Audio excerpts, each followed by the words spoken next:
if I really actually give myself to wanting from God and then I don't receive, like, can I still have the faith?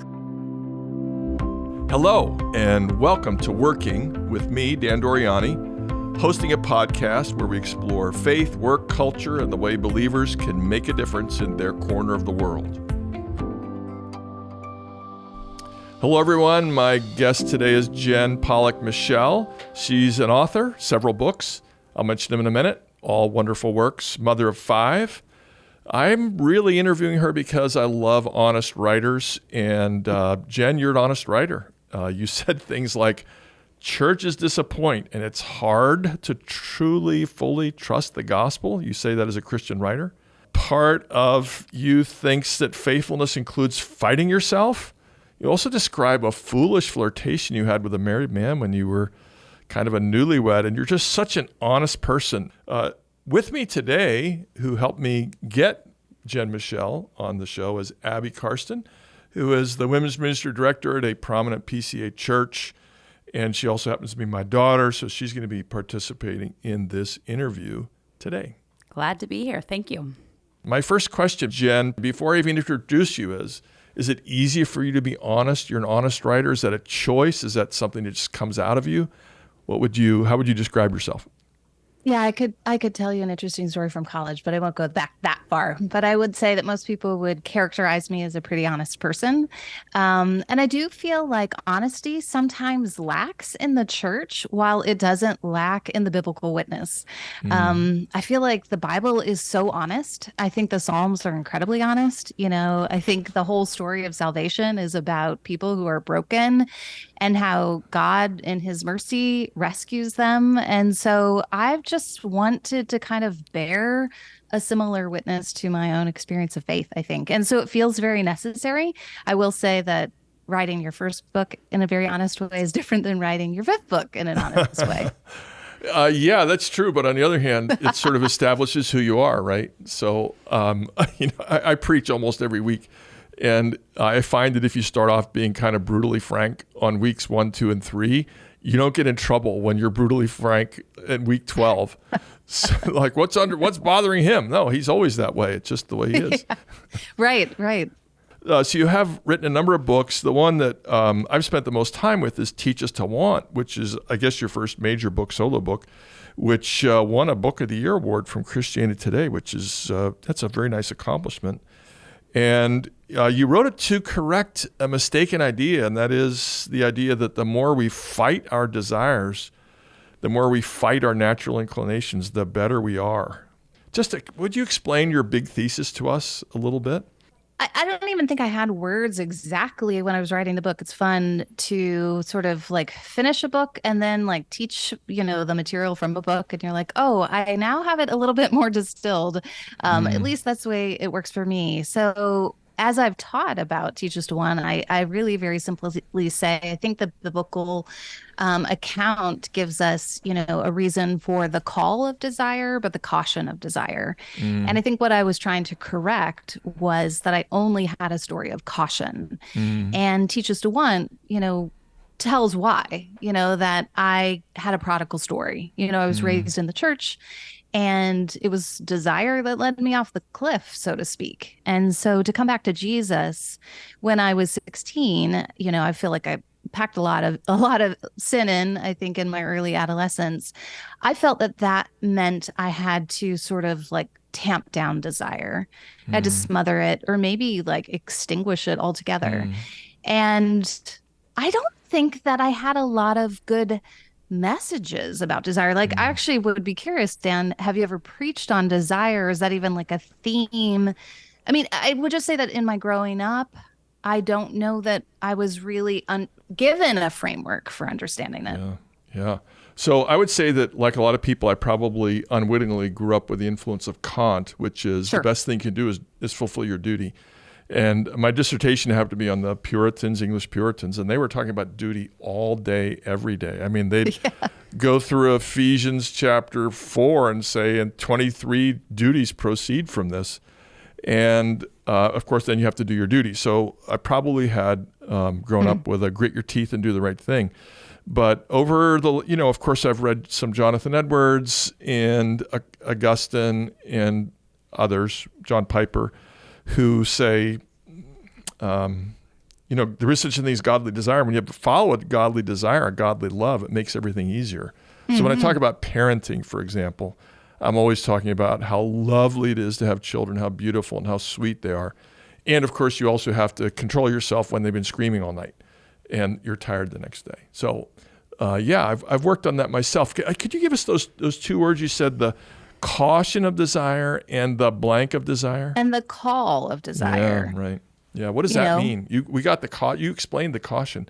What's the call? The call is that we are made in the image of a desiring God. So I think to be made in the image of a desiring God means that desire is a part of the human experience, actually a very good and right part of the human experience.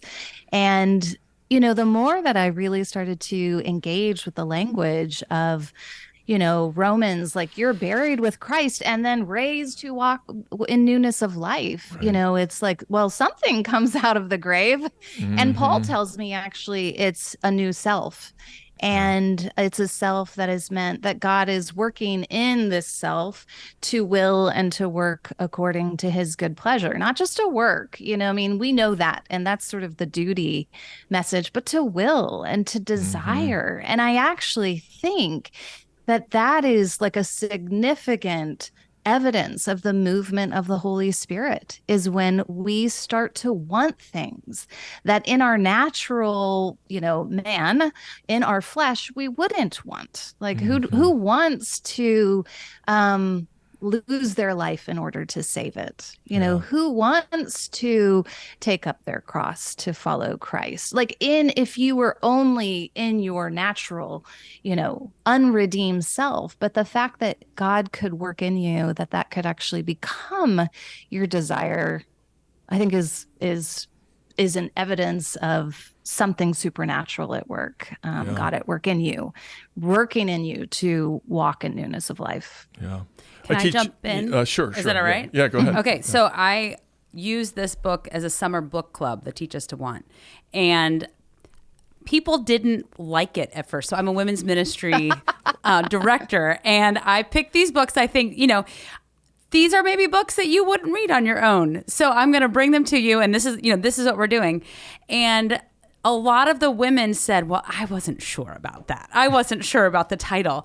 And in the process of talking through it, they started to warm up to it. And I think that's really important to show people that, like you're saying, we don't just have to pay attention to our duty all the time, that godly desires is part of being a new creation, that we can start to pay attention. We're given, the gift of paying attention to our desires with a holy caution as well. And we're already wanting, right, Abby? Right. Like I think anybody who is being honest about their human experience would have to say, like, there are things that I want, and I can't just stop wanting them, because I decide. Right. And so wanting is already part of our experience. So imagine then bringing this part of our lives into the presence of God. It's already in the presence of God, but, in a very sort of intentional way, like, search me, O God, and know my heart, teach me to want. And the whole book is, of course, as just how the Lord's Prayer apprentices us in that language and lexicon of holy desire. And so I approach it from a slightly different angle when I teach Greek, which I still do occasionally. I used to teach it all the time. And we get to the Greek word for desire, and, the student's just ready to we have to crush our desires and turn away from evil desires. And I say, well, that's definitely true. We should definitely turn away from selfish ambition, but there's also good ambition. And it's a minority, but a fair minority of the time when the word desire is used in the Bible, it's positive and constructive. Yeah. And as you say, that's part of what it means to be made in the image of God. You say in page 29, desire is primal, and you say to be human is to want. So here's my, slightly tongue-in-cheek, Freud would probably agree with you if he were here. he might handle your comment in a slightly different way. What would you say if Freud were in the room and say, my goodness, Jen, you Christian, you're so much on my side? Well, I would say that we're not prey to our desires. I mean, I'm not an expert on Freud, but I think, just sort of to examine our cultural context, which I would assume, has inherited a lot of ideas from Freud and those like him, is just that, we have our desires, they rage within us, and the best kind of most psychologically healthy place is to just sort of give in to those. Don't live in contradiction to your most primal desires. And I think the hope of the Christian is that we're not actually prey to our desires. And we are submitting our desires to God to be formed into his holy desire. I mean, that's the prayer of the book is teach me to want, and not just teach me on a cognitive level, like teach me the things that I should want, because I think a lot of Christians would probably say, like, I know what I should want. That's actually not really the problem. The problem is that I don't want as I should want.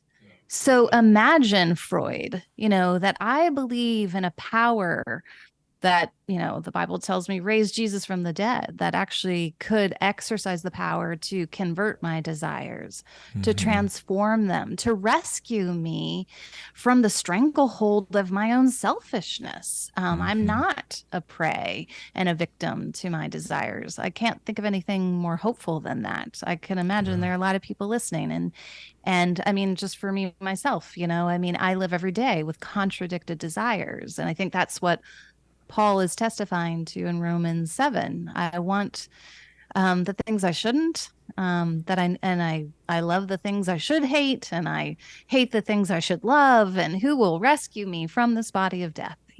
Thanks be to God through Jesus Christ. Agreeing with all that, your big idea is, however, that our desires can be nurtured, can be ordered. Yeah. And I'm just going to, remind so you're married, you have 5 kids, you're an author, you're a speaker at events from time. I don't know exactly how often you speak at events, but you certainly speak at events. And then you probably other desires, like things you like food or hiking or swimming or whatever pastimes or hobbies you enjoy. So how do you go about ordering your desires? I mean, you say it a little bit, Augustine says it, Edward says it, various people say, not only is it true that we have good desires, but we also have to rightly order our good desires. Yeah. So, for example, I like to eat chocolate milkshakes, but that needs to be pretty low on my list of desires, right? It's not a bad desire. How do we go about ordering our good desires? What would you say as a mom and an author and a wife? Yeah, and so forth? I mean, I think you're posing the question that really is the $1 million question, because I mean, so often we're just thinking on the level of like, should I want this or should I not want that? Kind of like yes or no, but it's not, it's more like this very good thing. Is this something to want for now? Is this something to want in this way, at this time, in this relationship, in this context? And I don't know, Dan, and Abby, I wish I had, I don't think there's a formula. Number one, I think the really exciting thing when we talk about desire is that it is the thing that can bring us most honestly and vulnerably into the presence of God. And that is, he is the one who rightly orders our desires. And I think often, we sort of imagine like I can only come to God with, the holy baptized desires. I better get it all straight in my own heart before I actually say, here I am, Lord. God our Father. Right.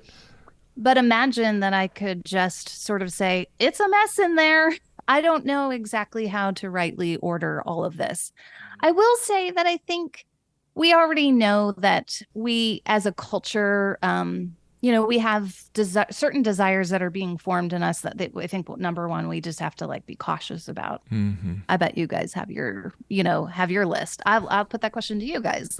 What are sort of those immediate kind of desires that you think, as just as the cultural conversation goes on, people just automatically assume this is a good. I want this, and this is a good.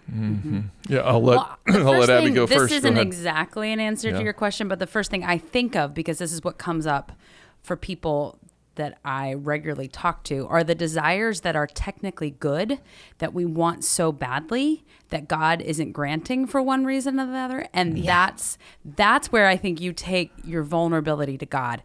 God, Yeah. I want a child. Yes. And I'm not having a child. I want a spouse, and that's not coming. I want a better job. I want to get out of this place. And it could be very good and right. And yet we sit with that and we say, you want this? And, friends or other people in the church who pray, please just take this desire away from me if you aren't going to give it to me. And sometimes God doesn't take the desire away, and he doesn't give the thing. And so that's something you sit with and wrestle with for a long time, and hope you have friends that come along and just sit in that with you. Yeah. I mean, that fundamentally, like, so often what we want from God is like, we just want our own outcomes. Like, here's my script, God. If if you could only do X, Y, and Z, I want to say Z because I lived in Canada for 11 years, but here's my list. And like you said, they're all really good things. And I've been a pretty good girl, and you're a good God. And so why not? And it kind of forces us back to like, well, what does God, I think about my pastor actually years ago. I'll never forget this. He was celebrating a birthday. I don't remember what birthday it was. And I wasn't at that time on staff at church. And somebody said to him, what do you want in the year ahead? And he said, he kind of got teary-eyed and said, one thing I ask of the Lord, one thing I seek, to behold the beauty of the Lord in the temple. And I'm not quoting that exactly right, but man, I mean, I bore witness to that and thought, oh, that's not me all the time. Yeah. I'll give you my answer to my false desire question you put to us. I want to stay in my groove, the groove of whatever I'm doing well at the time. So if I'm preparing lectures, I want to keep preparing lectures. So I'm doing sermons, I want to keep doing that. If I'm a tennis guy, if I'm playing tennis well, I want to play as much as I can. What I don't want to do is fill out my expense report ever. I would rather just lose the money. It's just not worth it. And I never want to grade a bad paper again. I look at the papers, I read the first paragraph. This is a good paper, I'll grade this one. This person can't put a sentence together. I don't want to grade this ever. So those are my desires. They're very evil. And I do have to do my duty. I mean, sometimes you just have to grade some papers that were written poorly by people in order to help them do better. I mean, they're not lacking in talent. They just didn't have the time or weren't coached correctly. So that's my honest answer about desires. Yeah, we want for our own comfort and convenience. Yeah. I mean, nobody's going to tell us in the United States of America that is wrong. And I think fundamentally, like, God wants for our flourishing. So, we could make a very nuanced argument about how that's okay. It's okay to want for our own flourishing. God wants that.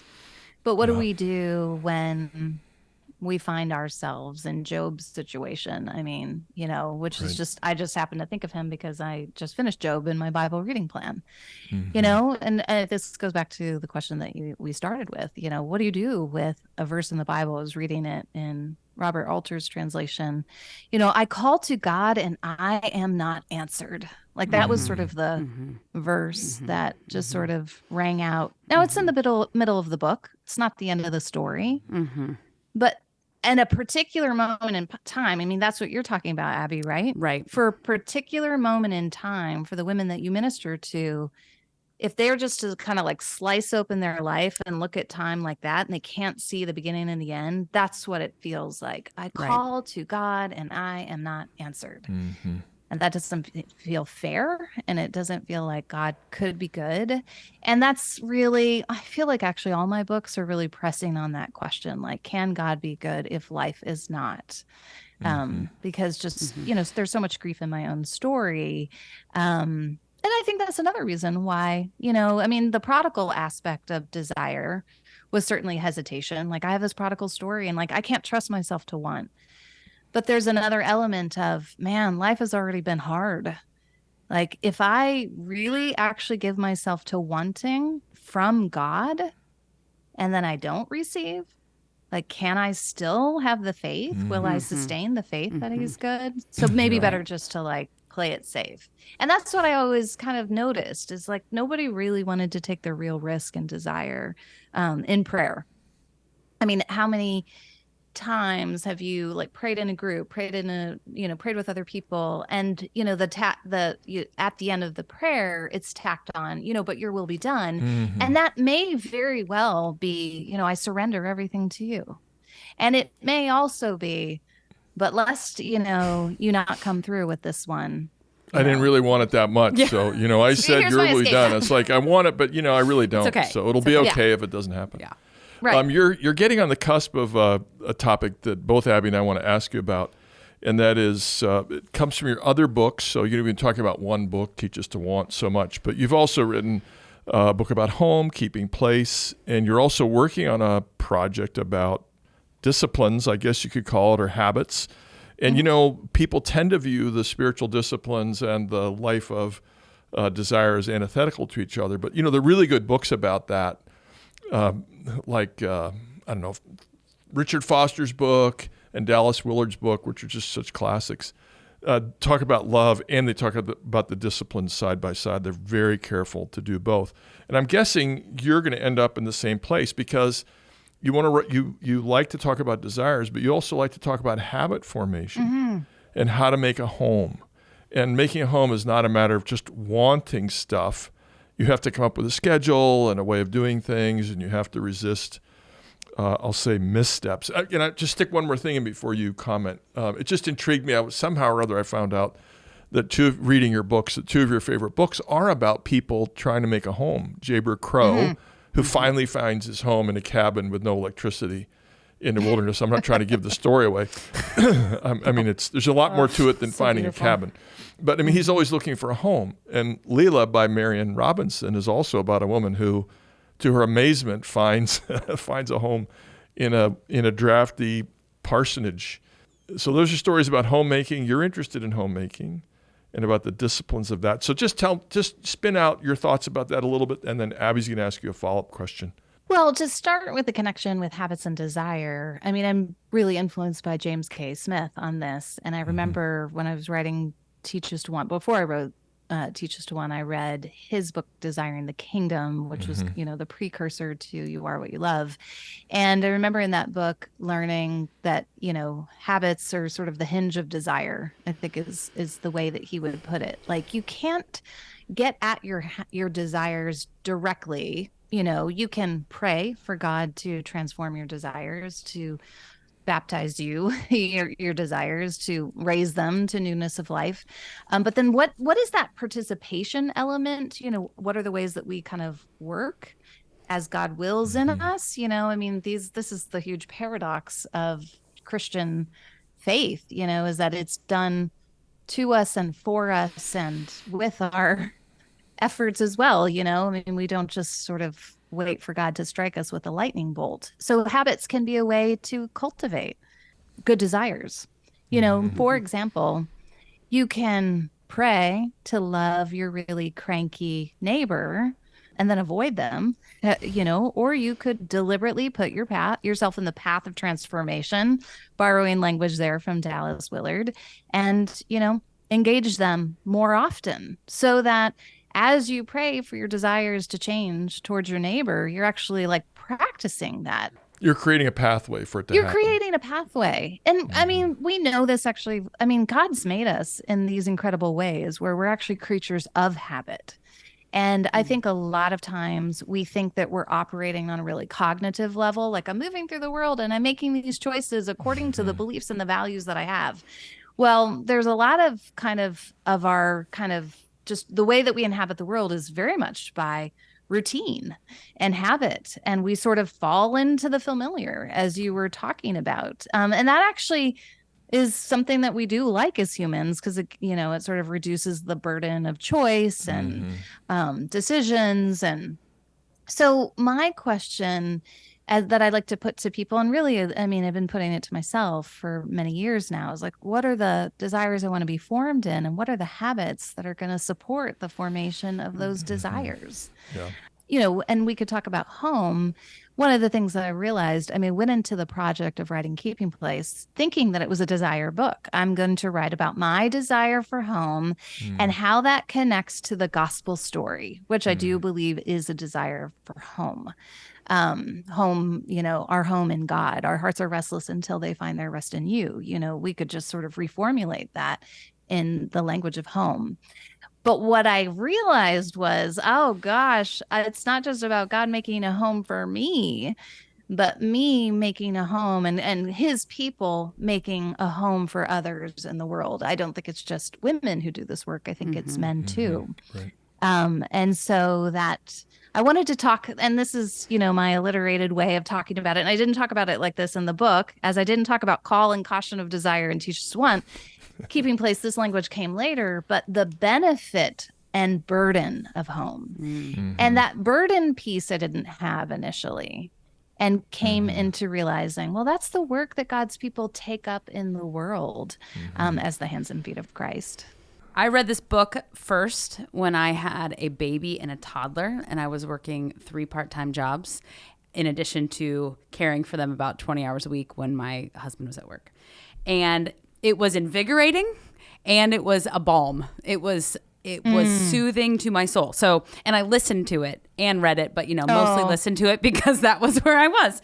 Yes. And I loved hearing that my work, not just parenting, but creating a home and hospitality for my family, was mirroring God's work. That was really helpful. And I hadn't thought of it that way, that God welcomes us, and so then we can welcome others. And you write at one point, to love is to labor. This is true in our families, that is in the world.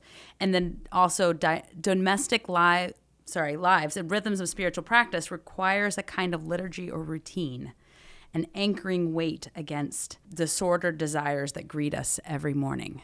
But this is my question, and it is an honest question. So I agree with this so wholeheartedly. I love the ideas that habits help us move through the world.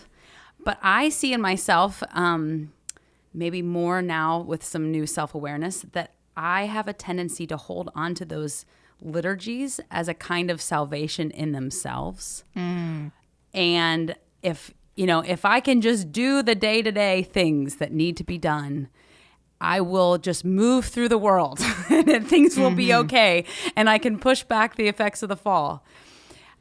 I guess my question is, what would you say to somebody who struggles with that? Or have you ever, I would rather sometimes, create a calm space for my child rather than actually calm them when they're screaming. Yeah. I would rather get the playroom organized, right?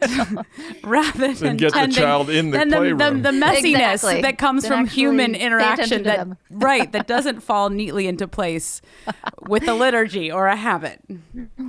Oh gosh, I was appreciating this question, Abby, because I thought, I think one of the things that's just so easy to do as a writer is you're correcting for yourself, but you're kind of forgetting sometimes the other things that need to be not corrected, but just the other ways that people struggle with things. And so, as I've worked on rule of life stuff now, so I'm offering some rule of life workshops. We talk about the givens of our lives, the desires that arise in our season of life, and then the habits that sustain that. But those are like steps 2, 3, 4, and there's a 5th step. The first one is you have to live an abiding life in Jesus Christ, that apart from me, you can do nothing. And that's not just I'm going to seek God as I write my, list for the day and then take off, and, leave my kind of quiet time behind. But the abiding life is the moment by moment, everyday, daily dependence on Jesus to know that anything that I do, like any good habit I have, if it is not from the love of Jesus flowing through me, like it's, I'm a noisy gong, a clanging cymbal, I give away my body to be burned, and it is worth nothing. So that sounds like a kind of maybe a cliche answer, but I mean, this is the Christian life, is how do we live in union with Jesus Christ? How do we depend on him? How do we look for his direction on the habits that we need to cultivate? Because I think it's very easy to say, well, what I really want to cultivate is the habit of clean drawers, or whatever. And God's like, actually, I have some other things in mind. I'm having in mind, I'll just share one for my particular season. I'm caring for my mom who has Alzheimer's now. She doesn't live with me, but she lives very close. And that's the reason why we moved from Toronto to Cincinnati. And part of the habits that I'm trying to sustain right now, first of all, is a difficult relationship with my mom, difficult situation right now with my mom. And 3 times a week, I'm trying to see her, which is it's just a habit. It's a habit. It's a liturgy of my week. It's not really what I want to do.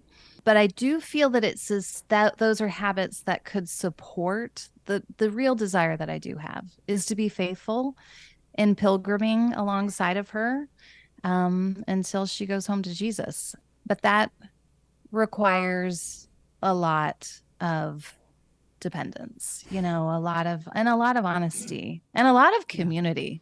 Yeah. It's been delightful to talk so far with Jen Pollack Michel and Abby Karsten as we're discussing Teach Us to Want. And we'll take a little break and we'll pick it up there when we come back. Hi, I'm John Perkins, Executive Director of the Center for Faith and Work St. Louis. You've been listening to our podcast, Working with Dan Doriani. The Center also offers conferences on faith and work throughout the United States. Our goal is to equip formal and informal leaders to make a difference in their corner of the world. We equip Christian leaders to run 10-hour faith and work cohorts on 3 continents. Please visit our website at faithandworkstl.org to see how your church or organization can form a faith and work cohort for people who have, or aspire to, a leadership role in their workplace. Now, back to Dan. In keeping place in the chapter Love and Marriage, the routine work of I Do, you write about the challenge of the monotony in the middle years. And you contrast it to God who seems to embrace it. The God who says, do it again to the sun. I think you quote Chesterton there, do it again to the moon, as if he has an eternal appetite of infancy. God is never bored, choosing his delight in what's predictable and well-worn. So I love this and I appreciate it. And I'm entering the middle years of marriage and parenting. But I'm wondering this, what if I'm fine with the sameness? The problem is the ragged schedule that seems to be normative in this culture that makes the middle years so untenable.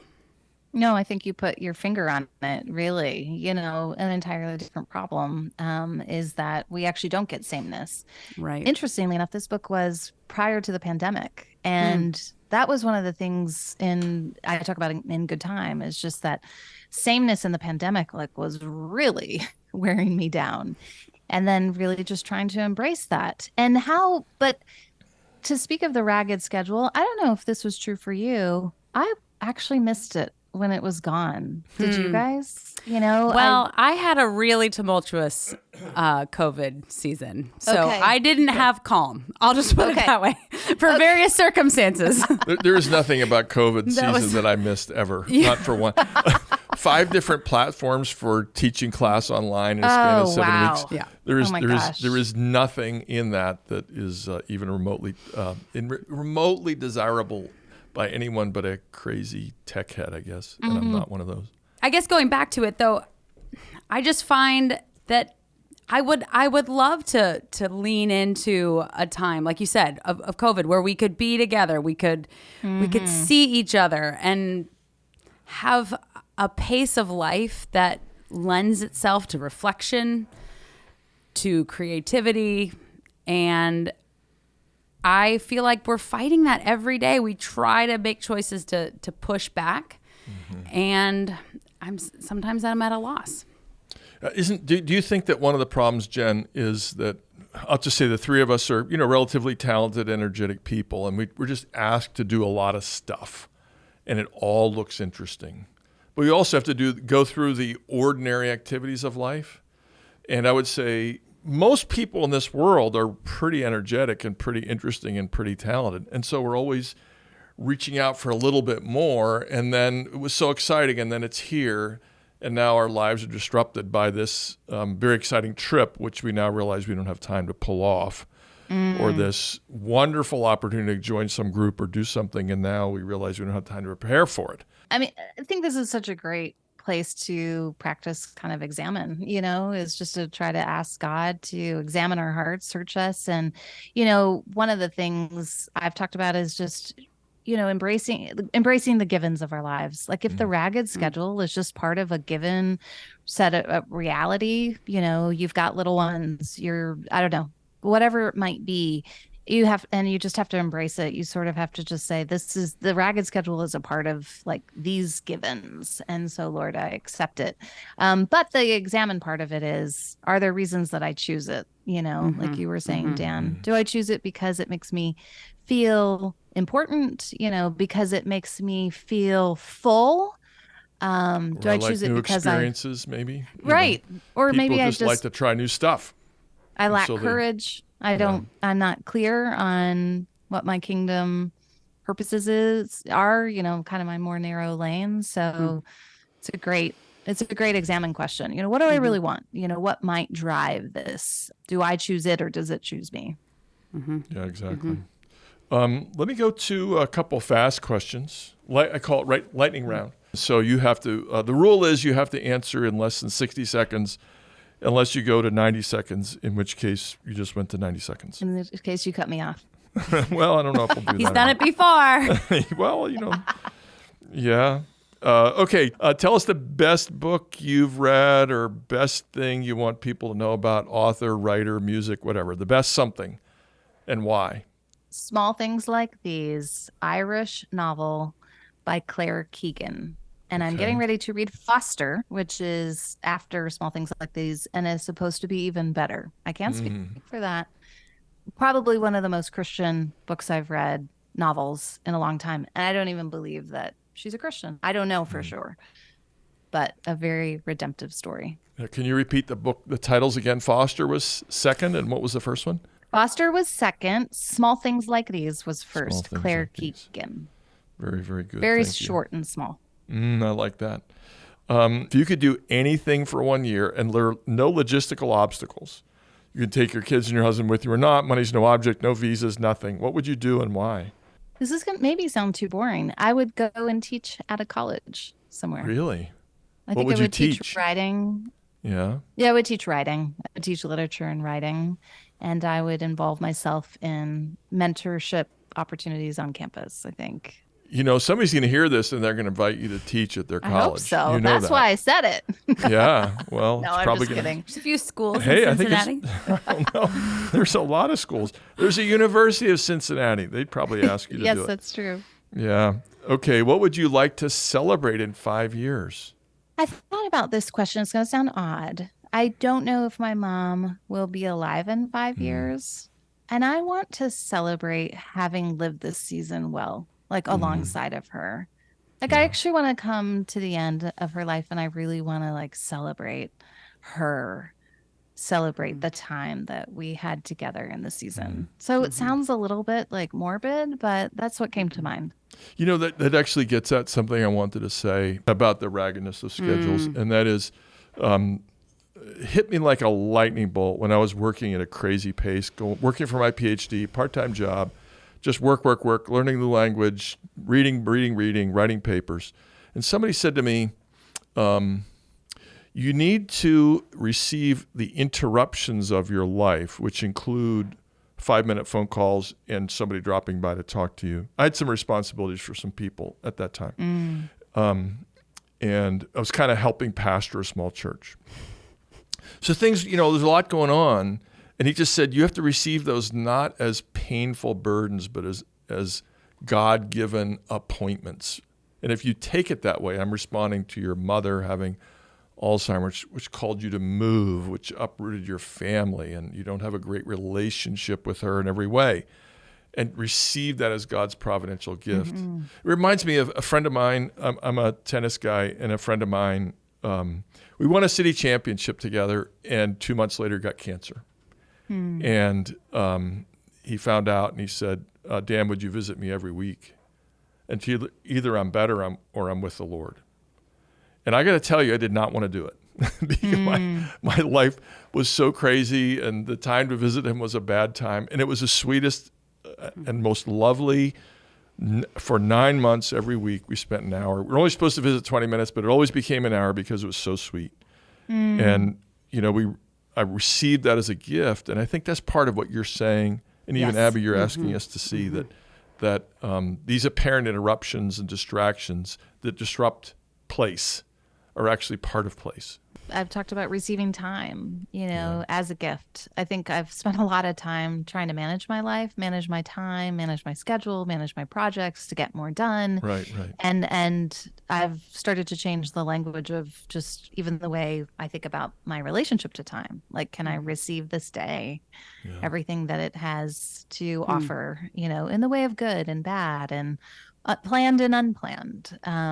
And I actually also have a friend who has metastatic breast cancer, and I wasn't sure I was going to be able to see her. I saw her last November, and to speak to somebody like that who knows what it means to receive the gift of another day, it does change your perspective. So it's easy for me to kind of fall into like, oh, woe is me, and this is a hard season, but that's what I thought, celebrate. Like, could I celebrate in 5 years? Like that this was a sacred season.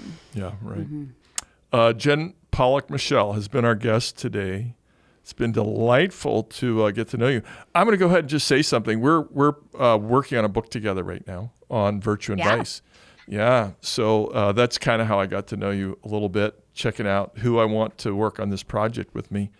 And I met you that way, and I'm glad to be working with you on that. So I commend the books of Jen Pollack Michel. We've covered 2 of them, but she's written others. Check her out. Thank you so much for being with us today. Thank you guys for having me. This was fun.